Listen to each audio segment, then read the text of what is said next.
Nandiyan eh. May ginig-racing pa rito? Galing. Good afternoon guys. Ito pala yung bago nating yutong ngayon. Ganda. Brand new. Nadaan ako lang sa Biyernes. Okay. Anong gagamitin mong unit? Siyawi ako. Ha?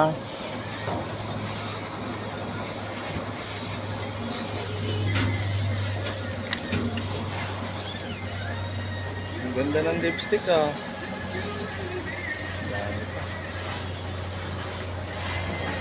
Kitchen yan nila yan?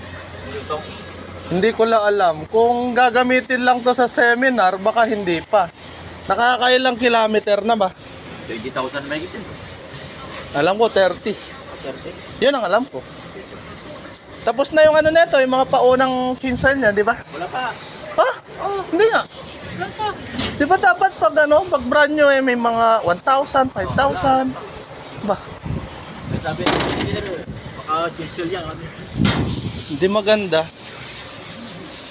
Malinis yung lalim oh. Ganda lang oh.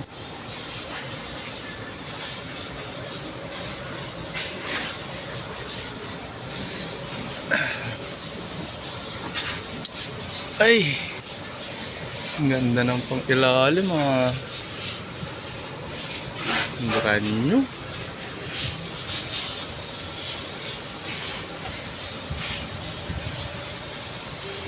Ayan po guys. Yan po ang bago nating yutong. Yan po yung mga pang-ilalim niya. Air dryer, water trap, brake chamber. Ganda, malinis pa. Ito yung sinasabi nila pag binabaklas mo yung sealed bearing eh, kailangan hindi mainit. Kasi kapag pinwersa mo yung sealed bearing nya, masisira. Yung nga balang yutong na to is front disc brake, rear drum brake po. Okay. Nice.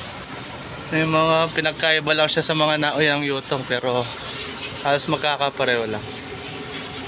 Okay, thank you.